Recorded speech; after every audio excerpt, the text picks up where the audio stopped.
Hey, Miss F, thank you for coming in. Like I had discussed with you before, I'm an ASU student working on my master's in leadership for principalship and superintendentship. Um, some of the things that we're doing in this class is we're going around and we're talking to the community about their knowledge of the school, and we're going to ask specific questions. If you don't know anything, just let me know. If you do, if you can elaborate on it. Some of this is that we are going to keep this completely confidential and anonymous. So I'm going to refer to you as Miss F, and I will not refer to the school by its name. I'm just going to say at the school or the school that your student goes to. Are you okay with that? Yes. All right. So Miss F, the very first question that I have for you is very broad, not very specific, but what do you know about the school? The current school that my student is at has a lot of activities and programs that he's been interested in.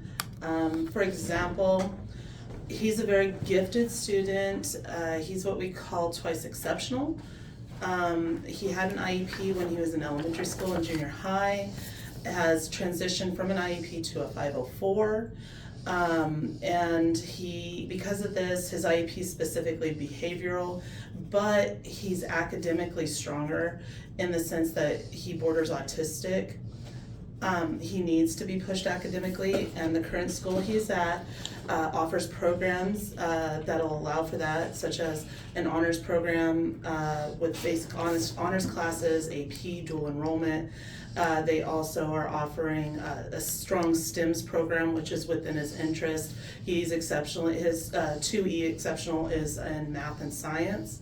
So he tends to need more of that math and science strength. And the current school he's at is offering those specific programs to him. He's also interested in other extracurricular activities like ROTC. He's played drums. He's involved with athletics in terms of track and swim, and he's even looking and talking about basketball and soccer. So he's actually even grown more at his current school than he has at previous schools. He's made a good collection of friends. The administration has worked really great with him to make sure that his 504 meets his needs as well as the needs within the school in terms of the supports that the teachers can give. Okay.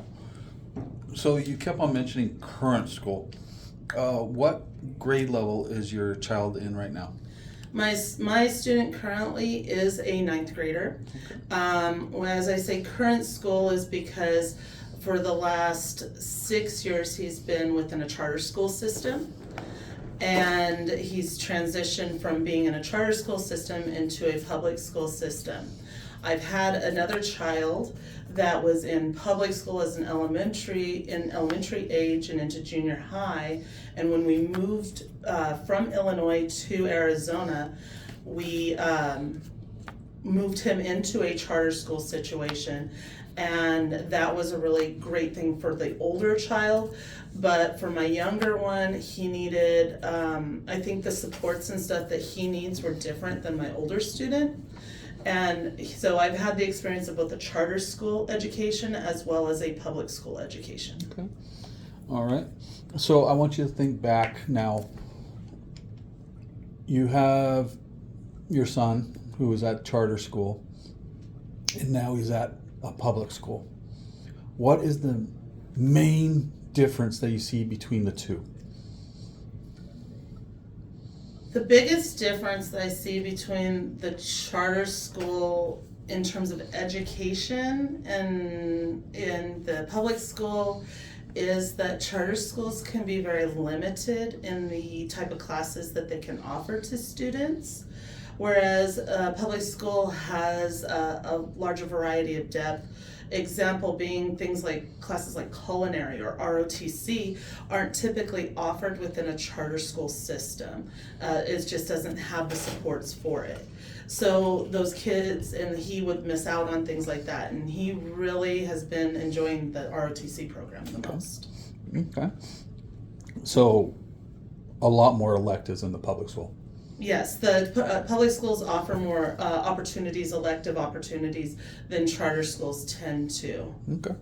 Now, I'm going to have you think back to the charter school time versus now the public school. How's the communication between the two? That I would have to say within the charter school system, the communication between teacher parent is a higher level at the charter school than it is at the public school.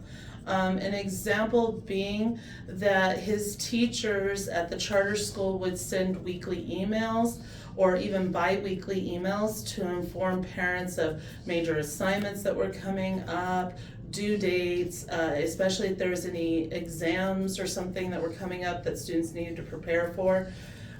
True, it was more of a junior high setting, but even with my high school student having gone through the same charter school several years before, he had the same experience with his teachers providing emails to parents to let them be informed of these assignments so that they could help to get those assignments in on time. Okay. All right. So now let's talk about the public school communication for a minute. Are you aware that the school sends out a weekly Connect Ed to parents? Yes, I am aware that I get a weekly email that tells me of the events that are coming up and other information that's pertinent to be able to perform for my students' performance at school. Okay. Now, you mentioned that it's about events coming up. Is there anything academically involved in that as well? A lot of times I'll see things within the academic side of testing dates, benchmarks. You might see something like end of quarter, like, hey, this is the last day that students can turn in any missing work. Just the general stuff, it's not class specific. Okay. Now, let's talk about class specific for a minute. Do you get communication from your students, teachers regularly, or is it kind of non-existent? I have yet to get an email specifically from a teacher for specific, like for his core classes. I did receive an email from ROTC, but that was specifically to help motivate the children to getting their haircuts because of dress code within ROTC. And that wasn't one that was more specific for your son, it was more specific for the class. It was the class in general, Okay. right. It wasn't specifically designed to like, it wasn't like he was in trouble or he had missing assignments or something along that line. It was a general sweeping email to say, hey, this is coming up, you need to help us maintain this. Okay. Now, based off everything that you just mentioned, on a scale of 1 to 5, how would you rate the communication level just from the school as a whole? Where 1 is terrible, 5 is fantastic. I would say as a school as a whole, we'd probably be at about a 4. As in, like, we get weekly emails from the principal and information from the principal. Also, things are posted on social media platforms like Facebook and Instagram. There's that information is coming through. Also, information if I needed to, I have access to their Google Classroom, so I can actually go in and see assignments if needed. If especially if there's a question on something. Teachers are really good about emailing if he's been absent or if he has missing assignments, but my student typically doesn't fall into those categories. Well, you obviously know the next question that's coming up. How would you rate, same scale, 1 through 5, 1 being terrible, 5 being fantastic, communication from the teachers?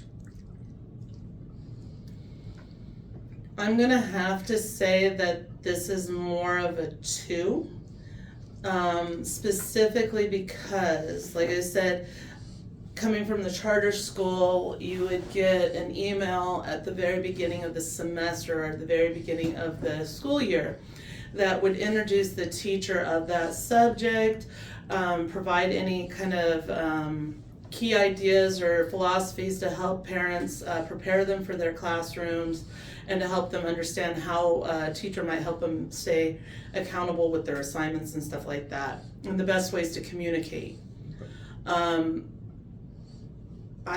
Like I said, I haven't received any specific emails from teachers like to introduce or even to give like a weekly update, that kind of thing, to help parents help the students be more accountable. Because truly within education and like working as a parent with the teachers, we want to make sure that it's working together, not against each other. And if the communication's there, me as the parent can make sure, say, hey, you have an essay due tomorrow in history. Do you have that done? Can I see it? Being more involved in their lives. Or even just say, do you have it done? Can I see? Not even looking it over for grading purposes or to help them revise, but so that I know that it was done before they had to turn it in. Well, that's understandable. So along the lines of communication, how do you think that the school can get better with just teachers sending out communication? I think it would be wise in some way for teachers to send out an email like once a week, once every 2 weeks even, just saying, hey, this is what's coming up, especially on larger assignments such as essays or projects that might require specific materials that are outside of the normal. You might want to also and even occasionally getting an email saying, hey, I've noticed that your student's been doing an excellent job. Even sometimes those positive reinforcement emails are helpful, so that if you ever have to get a negative email concerning your kid, that it's a little bit easier to take, that you say, oh, that's not your normal behavior. Why did this happen? As a parent, because most of the time the kids at school and we don't see what they're doing during the day, and the way they interact with their teachers at school might be 100% different than what they're doing with me at home. Okay. Now we're going to flip it around a little bit. Have you tried contacting your son's teachers at all? I typically don't get involved with contacting the teachers unless one of two things have happened, and that is that there's missing assignments, there are low test scores, or if my student has said that his IEP or 504 has not been followed. If he's I'm not one of those parents that academically lets my kids just slough off. My kids maintain a B or better. So if their grade drops below B, we start looking at what's going on, how can we fix it, and that's when I probably reach out to the teacher. At this point, I haven't had to. My students' grades are either B pluses or A's. So unless there runs into a problem, I typically don't reach out. At the same time, as a parent, I guess I could always email my son's teachers and ask them if there's any needs within the classroom or any way that I could help them make sure that my child's doing things on time. Okay. Now, you mentioned your son's grades, A's and B's. How important are those grades to you? For me, they're extremely important. My student does not, like I said, he's actively involved in different activities on campus, and if his grades were to fall below the B, it would be, well, you can't go to this practice until your grades get up, because ultimately at the end of the day, academics are more important than athletics and activities. That's gonna, at the end of the day, you can get a scholarship for academics that won't be taken away from you unless you fail your academics. You can't get an athletic scholarship can get taken away from you if you break something. So it's more sustainable to have an academic base too, because it'll make it to where it's more, they're able to perform better in the collegiate level if that's their choice. Now, you're mentioning collegiate level. Is that your goal for your son, to go to college? My goal would be to let my son go to college, yes. His goal would be to go into the military. Actually, his goal is to go to a military college. So, and that's 100% okay with us. They have to have their own goal, but at the same time, we don't want them to fall back on, they can choose, but we want to make sure that they haven't messed up their academics so bad that they can't choose. Okay. Understand. So I want to change direction again. And do you know if the current school has a mission and vision statement? Yes, they do. Do you know what they are? I do. Without saying the name of the school, it's like that the mission is that they're focusing on learning, like learning communities, meaning not just within the classroom, but in the school itself, but within the entire community, being part of helping to educate and provide student-centered and high-quality education for the students. And they also want to focus on embracing the culture differences and creating pride within the school. Now, do you feel that the school is meeting those, exceeding them, falling below them? I think that they're moving towards meeting. They're not below, like, to the point that it's a grievous. They're moving towards it. I think there's always ways to have the school interact more within the community, and be more of a presence within the community. As for, the vision of being a lifelong learner, that one's a little bit of a struggle because it's hard to engage the students, I think, especially even my son, engage him in anything beyond the immediate, the instantaneous of the, like, now I have exactly what I need, gratification, not seeing that this one thing that you're learning is going to help you all through. Why do you think that is? Why do you think our students now have that instant gratification instead of like 10, even 20 years ago, where we educated them to look towards the next problem?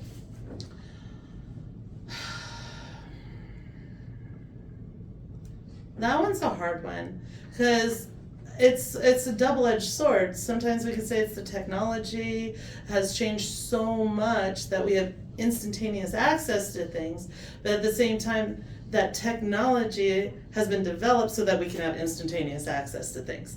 I think in a way it's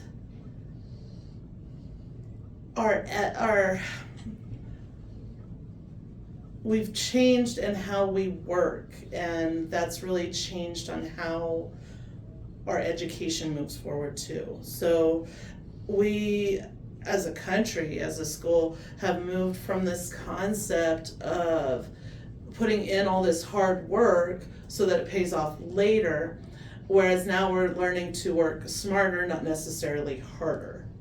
And and it's almost like the value changes on it because, look, I've done this and I've used less effort, so therefore it has more value. And I think that what's happening is we sometimes stop working at the same level and we start pulling back, and it's like, oh, but I've done the same work, but not at the same quality. Okay. All right. So let's talk about the technology for a minute, because I'm in the same boat where I think it is a double-edged sword. I personally believe that the technology in the classroom is misused by the students and the teachers. I would like to know your thoughts about the technology in the classroom. Do you think it's a good idea? Do you think it's a bad idea?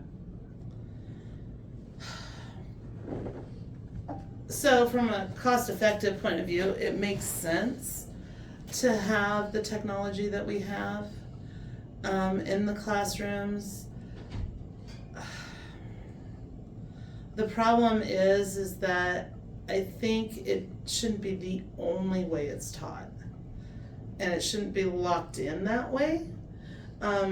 for example, because they're on computers, where do kids learn to actually do hands-on projects and learn how to manipulate things and those actual fine motor skills? I know that sounds strange, but one of the problems, like when my son went into his IEP when we moved here, was that he could not determine if he wrote right-handed or left-handed.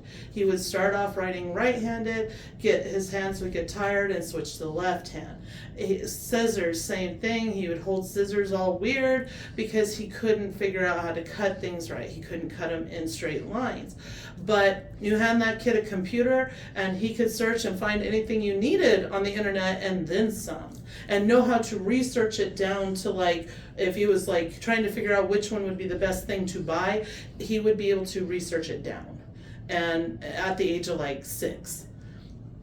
So I think that we lose out on those physical manipulative skills because we spend so much time in the classroom with technology that we're not also engaging the right way with speaking to each other. I respect that. Now, one of the things that I want to ask you about is, do you think that the school is represented in the community very well? Do you see an influence from the school in the community? Not to the level that I've seen other schools within the area.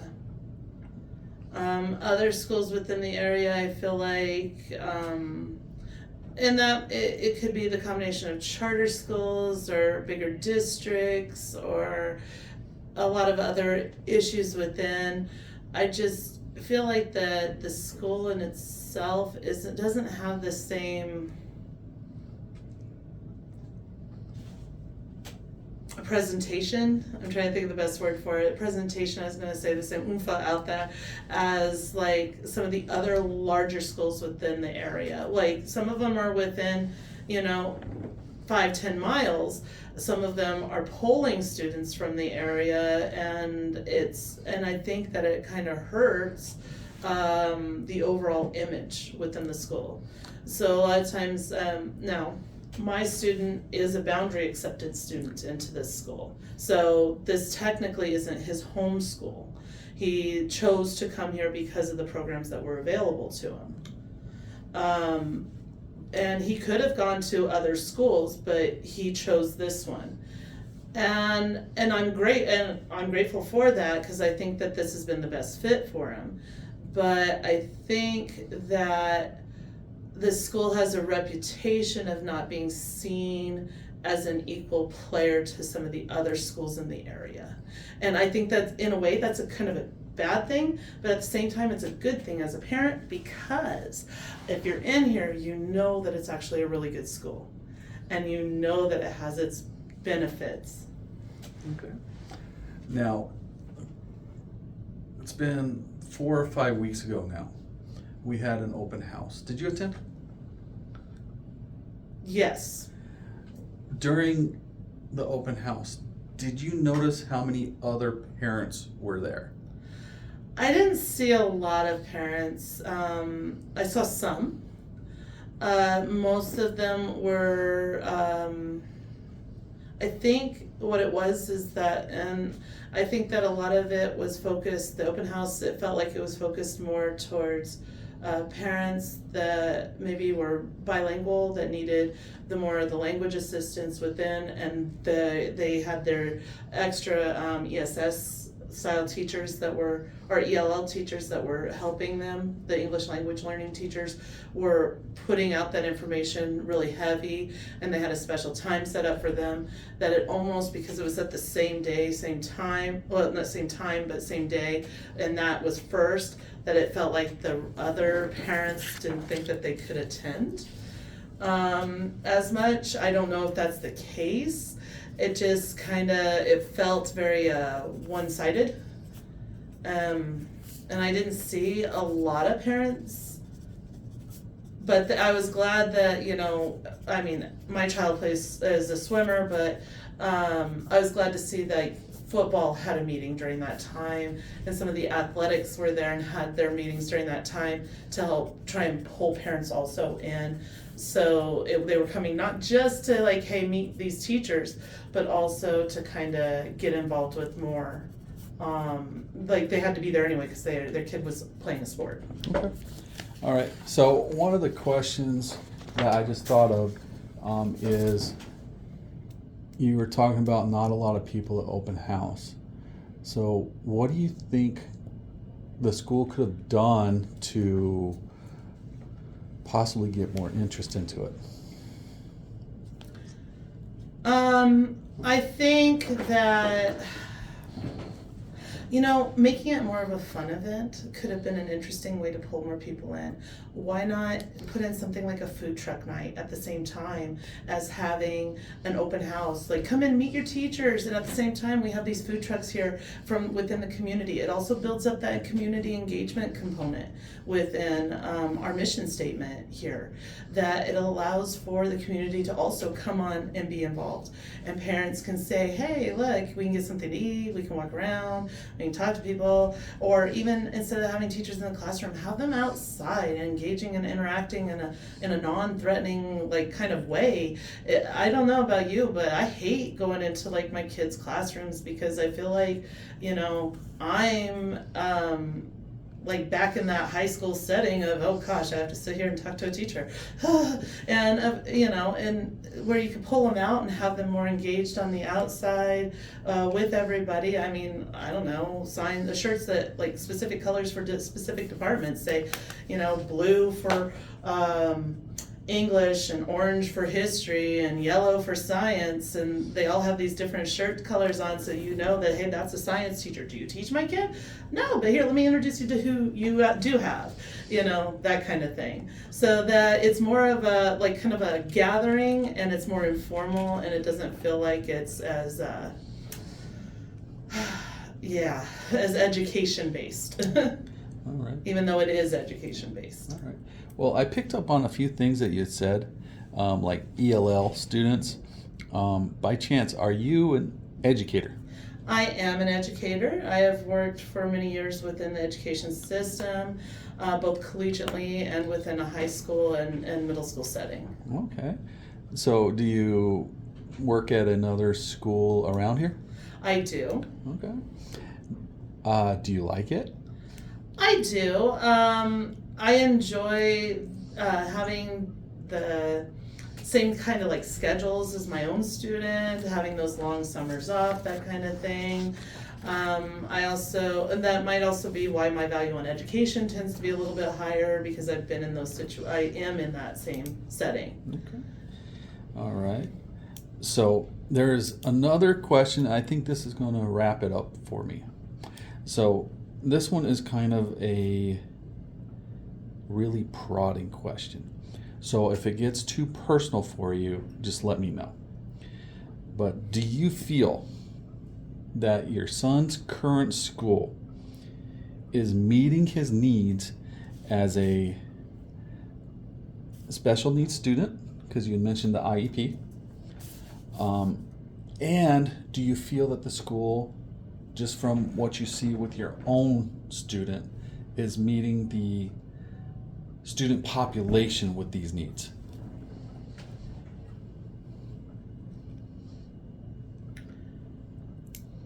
From my own student's perspective, I have been extremely impressed with the way that they have handled his 504.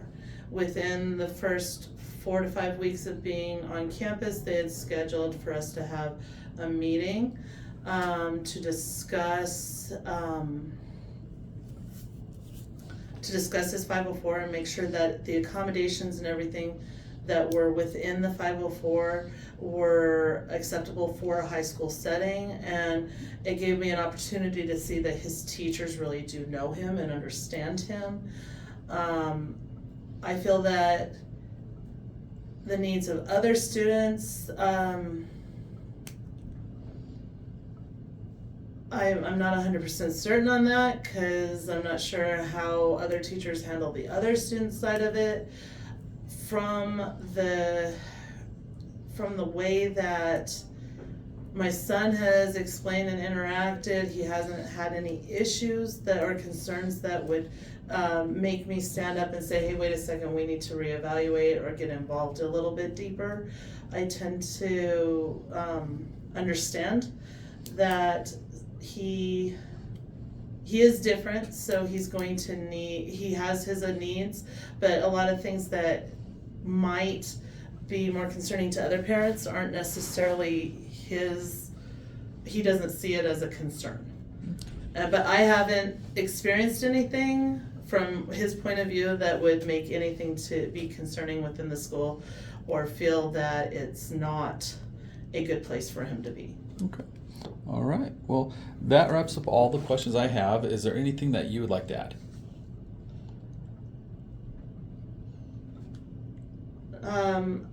Like I've said, the administration at the school and the his teachers and everything have been a wonderful breath of fresh air in dealing with him, and we have been 100% impressed by everything that they have set up and taken care of for him, and he seems to be acclimating very well. There's never been any issues, and he's grown and become a very different student than what he was, last school year.